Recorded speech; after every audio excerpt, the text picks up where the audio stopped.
Assalamualaikum dan selamat sejahtera. Anda bersama-sama Berita 101 dan hari ini kami membawa maklumat penting berkenaan bantuan wang ihsan BWI sebanyak RM1,000 untuk mangsa banjir. Bantuan ini yang dikenali sebagai Bantuan Wang Ihsan merupakan inisiatif kerajaan melalui Agensi Pengurusan Bencana Negara untuk menyokong ketua isi rumah yang terjejas akibat bencana alam seperti banjir. Bantuan ini ditujukan kepada ketua isi rumah yang mengalami impak bencana dan menurut Natma, walaupun anda tidak berpindah ke pusat pemindahan sementara PPS, anda masih berpeluang untuk mendapat BWI dengan syarat anda mendaftar dengan Jabatan Kebajikan Masyarakat JKM di PPS dan melengkapkan data dalam aplikasi MyIB JKM. Langkah pertama ialah mendaftar di PPS untuk mendapatkan pengesahan JKM, kemudian buka aplikasi MyIB JKM dan daftarkan maklumat diri dan butiran isi rumah seperti KIR dan IIR ahli isi rumah. Anda juga perlu lengkapkan butiran akaun bank supaya pembayaran boleh dibuat dengan lancar. BWI akan dibayar melalui dua cara.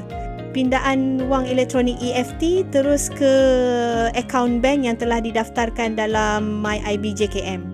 Jika tiada akaun bank yang didaftarkan, penerima boleh mengutip wang itu secara tunai di kaunter Bank Simpanan Nasional setelah menerima SMS notifikasi daripada BSN. Proses pengesahan bayaran adalah dalam jangka 7-14 hari bekerja selepas PPS ditutup. Kerajaan baru-baru ini mengumumkan bahawa program BWI telah diperluaskan kini. Mangsa bencana boleh menuntut bantuan sebanyak RM1,000 setiap 3 bulan. Bukan hanya sekali setiap musim tengkujuh seperti sebelum ini.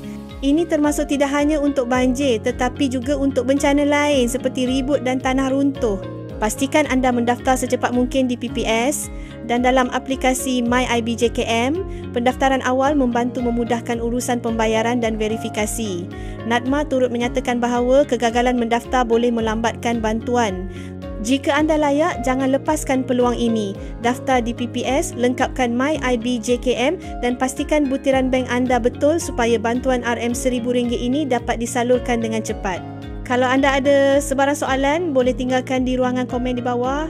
Teruskan bersama Berita 101 untuk lebih banyak kemas kini penting. Terima kasih dan semoga semua selamat.